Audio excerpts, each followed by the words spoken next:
This presentation will discuss items related to the First Amendment. What exactly is the First Amendment? Let's do a little review of U.S. history.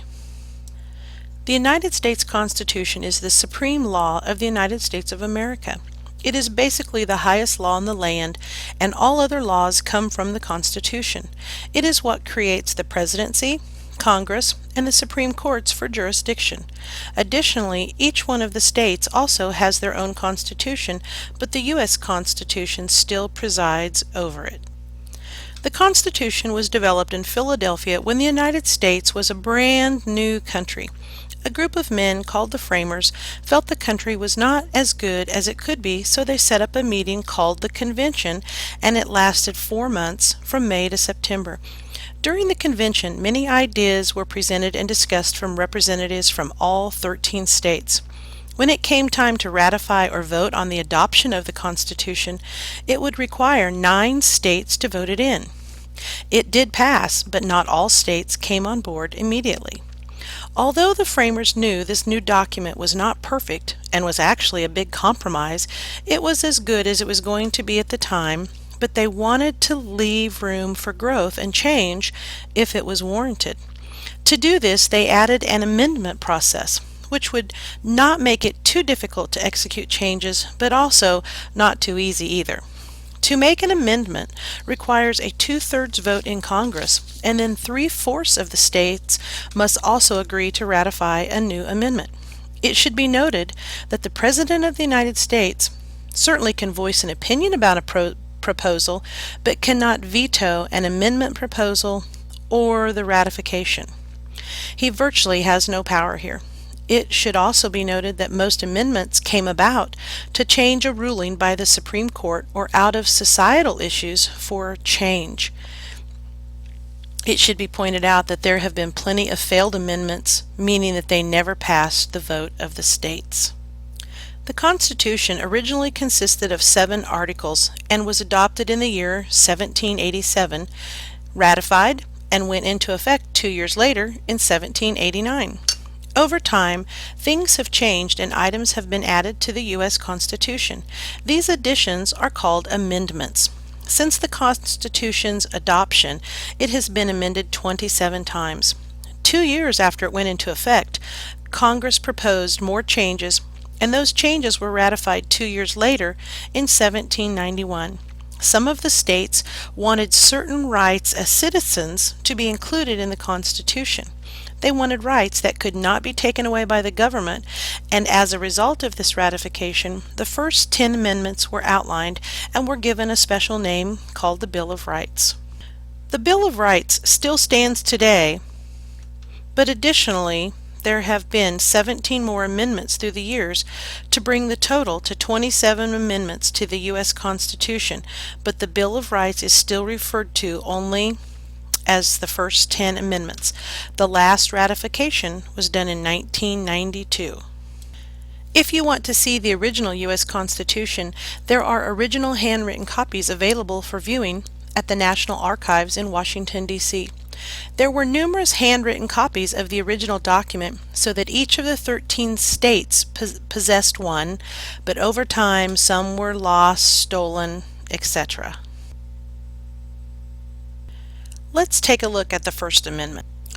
Congress shall make no law respecting an establishment of religion, or prohibiting the free exercise thereof, or abridging the freedom of speech, or of the press, or the right of the people peaceably to assemble, and to petition the government for a redress of grievances. There are 5 fundamental freedoms with the First Amendment. They are religion, speech, press, assemble, and petition.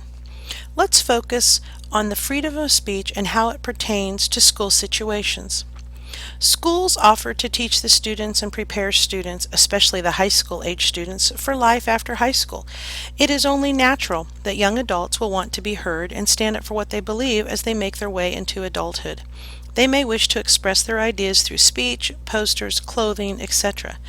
We want students to become good citizens and to exercise their rights, as they will be our future someday. No longer can schools just silence students if they do not like or agree with what students are doing. Students have First Amendment rights too. Students do not lose their rights just because they walk into a school building. However, there are certain circumstances in which freedom of speech is not protected by the First Amendment. It should also be noted that the law is not absolute. Often court cases are guided by previous court rulings, but there can always be a first time, and there can always be changes as our society and situations change. Schools are mainly an orderly environment to assure safety for all students and to allow all students to learn. This is a foundation for all schools. They must maintain order and have rules to protect students for learning and being productive. Often, others may infringe on other students' learning by what they say, what they write, what they do, or what they wear. Although in some situations regulating this could be considered an infringement of their First Amendment rights, this might take a different turn in a school setting, as the school has the right to maintain order and to keep disruptions to a minimum. Schools have full power to regulate speech or prohibit speech that is lewd, obscene to minors, advocates for illegal drug use, is vulgar, threats, fights, attacks on races, religions, or for defamatory purposes.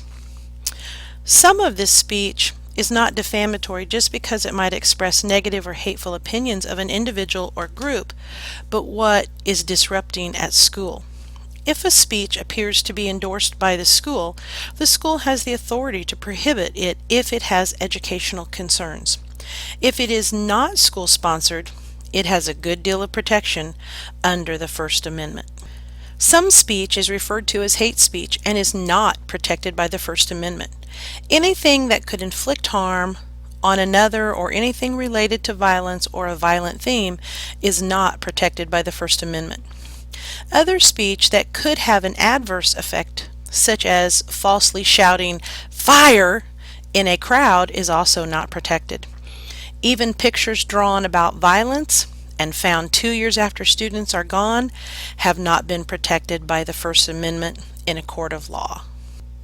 Schools also have the power to censor speeches and writings if they are indecent, lewd, offensive to modesty, and anything obscene is not protected from freedom of speech. Cursing at school has led to suspensions by the school, and it was upheld by the courts. Schools may also censor newspaper articles, and it has been upheld if the school can show good reason why it was censored for the well-being of the student body and the school's goals. Some states' legislatures have passed student freedom of the press laws, allowing student editorial rights for school newspapers. These laws relieve the schools and staff from liability. This also means that the students need to be apprised of the possibilities for moral and legal issues that could arise from their work, slogans, buttons, clothes, etc. Schools have the right to censor speeches at a school event, but if the person giving the speech is voted on by the student body, there is not much a school can do if the speech contains a prayer or if the speaker recites a prayer or addresses a religion, because the speaker was not school appointed. Sometimes schools have to make choices that seem to infringe on a few students' rights to protect other students from harm. All students have the right to learn, and it is up to the administrators in a building to protect this, and sometimes this does require some censorship to maintain order in a building. There have been numerous lawsuits, but the courts have usually upheld the school's decision to maintain order and control disruptions in a school.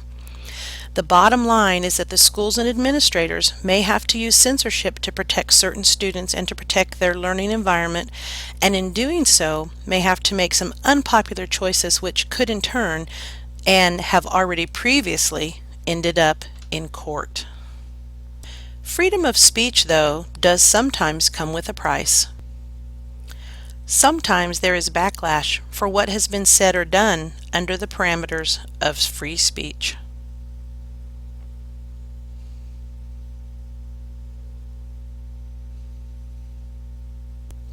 The people wanted in the Bill of Rights the privilege to speak freely about the government as well as many other items.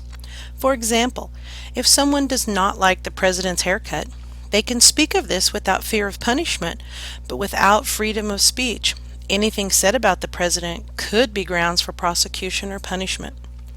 The First Amendment within the Bill of Rights does protect freedom of speech, but within a school or an educational setting, there could be some censorship due to avoiding and disrupting the learning and educational process.